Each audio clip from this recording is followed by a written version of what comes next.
Today we talk to Glenda Schnell, Executive Director of the 24-hour telephone counselling service Lifeline, which had to be rescued itself at the end of last year after contract negotiations which didn't favour the organisation. Lifeline is now partnered with Presbyterian Support Northern, so let's hear how the merger is benefiting Lifeline and sustaining its critical telephone services for Kiwis going through tough times. And I was just thinking about the brand and the name of Lifeline, and really it is up there among the highest profile brands and names and reputations, high quality reputations in mental health. So Glenda, welcome to Take It From Us. How long have you been Executive Director at Lifeline? I started back in November, so just over 6 months. Yes, been a busy 6 months. Bit of a baptism of fire? Yes, there's been a huge amount of work to do in rebuilding the services, rebuilding from where staff and volunteers were at, systems and processes, and getting to a place where we feel very comfortable again with going out, and we have a strategy going forward, and we're very comfortable with taking Lifeline forward. Right, and you've been able to do that, I guess, by something of a rescue package from Presbyterian Support Northern? Yes, it's been fantastic in terms of the support that we've got. We've been able to have a look at some of our costs, and we've been able to shave some of the costs from our IT services and do some things that really just make it a smooth process. I was staggered to read on your website that Lifeline receives absolutely no government funding. I think that most people associated with Lifeline or who knew Lifeline probably have a perception that this is a government-run organisation, supported by government, probably even run by government. But that's not the case at all, is it? That's not the case at all. So our helplines, our significant brand of Lifeline, the 0800 Lifeline, as well as some other lines, are not supported at all. It means that we need to look at other options for how we then sustain, and that's the issue, is how to sustain the services, the very valuable and vital services that we provide to people. Well, looking at your website, you help at least 18,000 people a month. For the Lifeline line itself, we have about 10,000, but 18,000 across board. It's a busy service. People know that they can receive support from us 24/7 when they need it, whether the problems are big or small.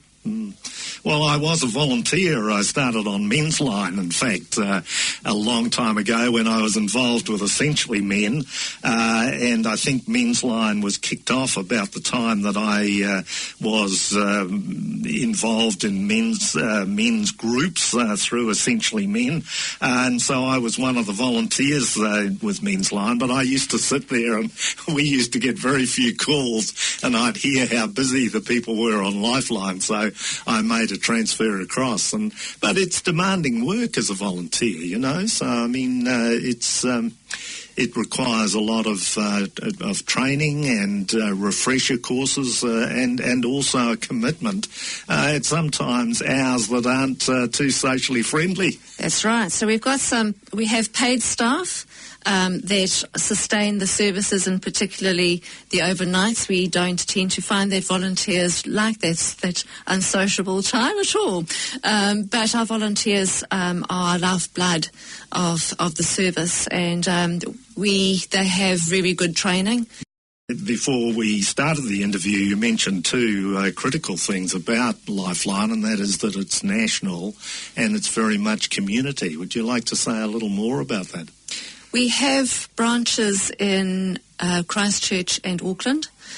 We have had more centres across the country in time gone past, but because of financial pressures, many of those have closed. But it is, we are there in the community. We keep contact with people and other organisations across the country. And we believe that our approach is about communities. It's about supporting communities and people in those communities. It's not just about handling crisis calls. I mean, Lifeline, I guess, is known for the 0800 crisis line, isn't it? But you've got a lot of other services. We have a specific crisis suicide line called Tutoku, and we have a kids line as well. We also have small bits of funding for some other services, such as Warm Line, which is a support service for consumers of mental health services in the ADHB district. We also have some MSD lines focusing on domestic violence, a Shine line, and an information line. We also have counselling services, and we do a fair bit of training for not only our volunteers but also for other organisations.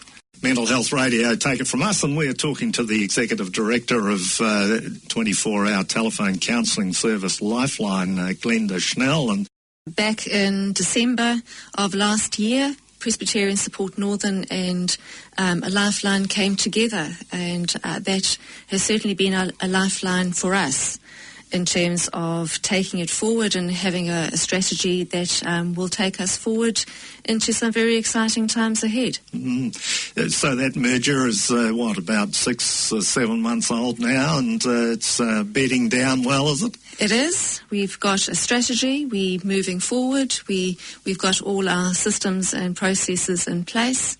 And it's a good place to be. When you missed that contract, the RFP, which is a request for request for proposal, which of course Framework gets heavily involved in on some occasions. When you missed out on that request for proposal, what was the future of Lifeline at that point? It was very tenuous.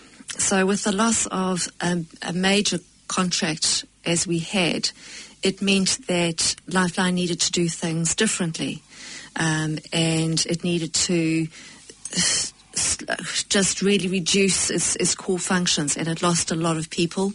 It lost services across the country, and it was in a very tenuous situation financially. So were you brought in to some extent because of your past experience, your career skills and that sort of thing to move the organisation in a different direction? And the trimming really happened in June last year. So it's a year old. By the time I took over in November, it was really about this is a rebuild. This is about moving forward. This is about saving the vital services of Lifeline. When we lost the contract, there was no difference in terms of the people who were phoning our phones. That remained exactly the same, if not actually increased. So it's a difficult thing where the money is one place and the service the people that the service that people want is in a different place. And I mean, currently there's a lot of criticism and media profile about suicide and suicide prevention. We have this draft suicide prevention strategy which is on the table, and I think the Ministry of Health is holding sort of focus groups at the moment. They want submissions on this. I mean, where do you see Lifeline as a suicide prevention strategy? We are a significant party in that. We do have a contract down in Wellington to support suicide prevention and postvention coordination. We provide, the last year we had 1,800 odd people who were in significant risk of suicide that they come through our phones. Of that, 75% of people we're able to put a safe plan around them, and we're able to support them in their situation. But people call us an imminent risk where there's a lot of significant support that needs to go to wrap around them. So really you're a mainstream suicide prevention service. We are. So our byline really is about supporting people in distress and preventing suicide. It was interesting. I mentioned to a friend of mine that I was interviewing you. It mentioned this to her at the weekend, and she asked me. I mentioned that I'd also been a telephone counsellor, and I couldn't recall exactly what the procedures were when I got a call from somebody who was suicidal. What happens for the volunteer counsellor when it's clear that somebody is suicidal? So the protocol really is to continue a conversation and assess what that risk is. Do people have a plan? What are the circumstances that led up to this? Do they have people in support? What are their support systems? How can they make use of that? And how can they, whatever their plan is, how do they reduce the ability or access to that particular skill? I think the thing is with suicide is that people want to get rid of the hurt, and it's in talking through what that might look like, it can ease that pain, give them something else to focus on to be able to keep themselves safe, and that's really what our call is in the service, is to keep people safe.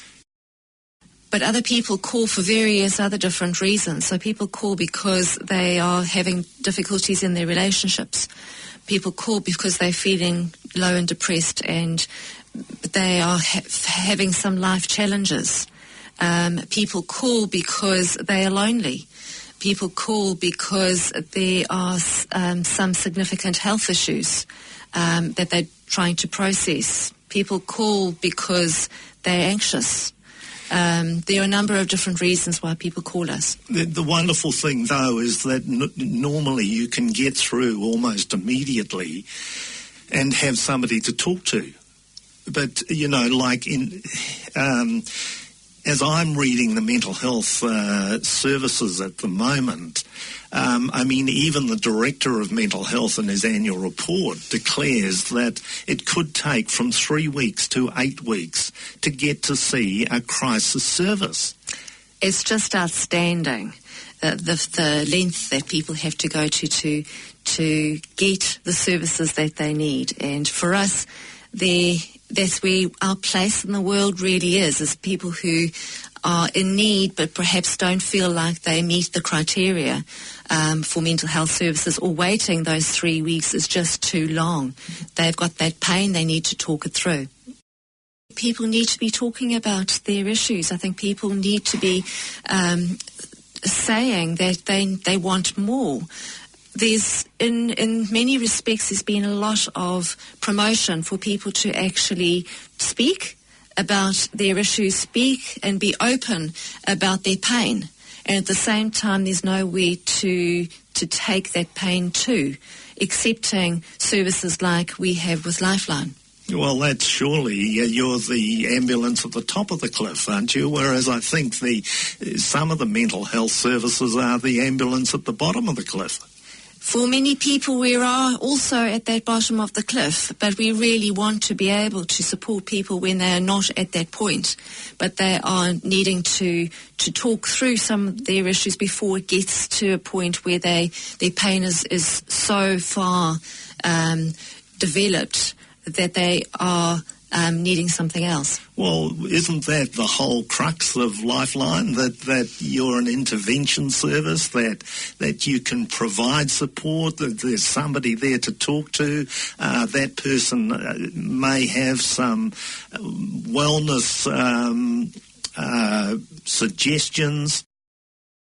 So people can feel like they can confidently talk to somebody who will understand, who is able to hear some of those difficult things that people are going through. Families don't necessarily, and friends don't necessarily have the skills to be able to deal and support in ways that people feel like they've been heard.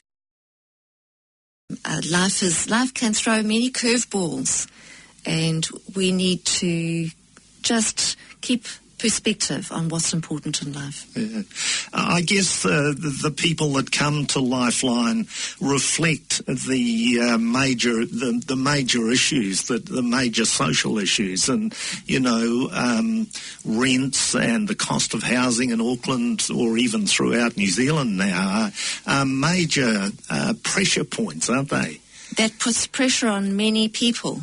And so there's a lot of conversation with people with regard to financial issues, the impact on social issues on them, issues with homelessness, issues of health, issues of emotional distress, issues of relationships, of not only relationships with others, but who they are, and coming to terms with some of the difficulties in their own lives, loss of jobs, loss of family relationships, grief. So there's a multitude of reasons why people call us. I guess being the host of the show and working in mental health, I do. It's a privileged position because I regard it as a privileged position because I do get great insights from people with lived experience of either mental health or addictions. They tell their life stories on Take It From Us, and I guess I get insights into their lives. There does seem to be a serious sort of social underbelly in New Zealand. Is that coming through from the people that call your service? I think there's a lot of frustration that there's very little service out there, that it's not enough. They don't have enough service, whether it be financial support, whether it be emotional support from various other services. It's not quick enough. It's not in a way that meets their needs. We get a lot of discussion from people who are frustrated and feel trapped and caught by the fact that they don't see a way out of the situation that they're in for various different reasons, including the social issues, and that frustration feels really difficult for our volunteers and staff to support. So we have escalation processes so that those themes of issues are also get escalated up to management to have a look at how we can support and be able to tell the stories to government and NGOs about what people are actually facing. And you do that? You provide a sort of a summary on a monthly basis to government, do you? No, we don't at this stage. We're looking at how that could happen, but certainly when there are aspects, for instance, like the submission to the suicide prevention strategy, that's where we can talk about some of the data and some of the issues that people are generally facing. Can I ask you, have you had a look at that draft suicide prevention strategy? It's come in for a lot of criticism from people like Mike King, who says there's a bit of butt covering going on here. Well, I think the issue with the draft strategy is that it doesn't have targets, and it's unclear what resources are going to be applied to be able to develop any actions that are going to be workable. There's a lot of words within the document. The question is, how's it going to be actually applied to make a difference? Well, it seems that Mike King was on some sort of expert panel that was called in to make a contribution to the discussion draft. And I think they recommended that there be a 20% reduction, that resources are put in to work towards some sort of 20% target. This is a significant issue for New Zealand, and it's something that needs to be taken seriously. We need to have the expectation that something different can happen, that people don't need to lose their lives by suicide, that we can support people in their time of struggle. That takes resourcing. And so the question is, how's resources going to be applied, and there's a squeeze on money generally within the health sector, and how does that get prioritised to people who actually need it in that space? It's quite heartening in the fact that our services receive 47% of calls from men, which is unusual because men are renowned not to actually seek help, but yet Lifeline is a place that they feel comfortable in calling, which is fantastic. So there is some hope, I guess, in terms of the fact that people are reaching out, but unless you are able to provide services when people open themselves up, it's really a difficult position that people have, because then they expect services and there aren't the services really to be able to support their needs. Yeah, well, we were talking before the music break about the very high proportion of men turning to Lifeline for support. What's happening with younger people? There's more and more evidence that teens and even tweens are wanting support, that they're experiencing anxiety and depression. Anxiety and depression are big issues for young people.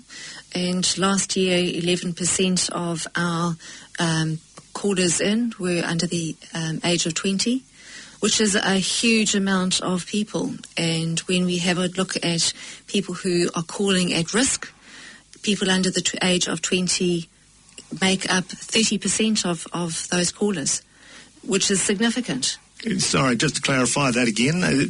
So 11% of our callers are under the age of 20, with the callers who are at risk being 30% under the age of 20. So 30% of that group are at risk? No, 30% of people who call us at risk are under the age of 30, under the age of 20. Under the age of 20. Any sort of themes coming through here? Are you identifying any themes? I think that there are a number of issues, and it is the anxiety and depression. There's bullying. Life is difficult with social media issues, with relationship issues. Life is far more complex than when I was growing up. And their families are broken down, issues with what do I do in life, issues of finances, difficulties when people leave school and what that looks like, and feeling like they don't have the resources and supports around them. So there's a multitude of reasons why people call. Do you think the sort of me society is a relevant factor in this? I think that young people certainly do have less experience in life around what other people are going through and how to approach different issues, and that's a matter of age. Whether how type of social media and expectations are different to what they ever were, I don't really understand whether that's correct or not. I think there's a lot of talk about that, but there's also, we know that that's what happens in that particular age group. They don't have the same life experience to draw from.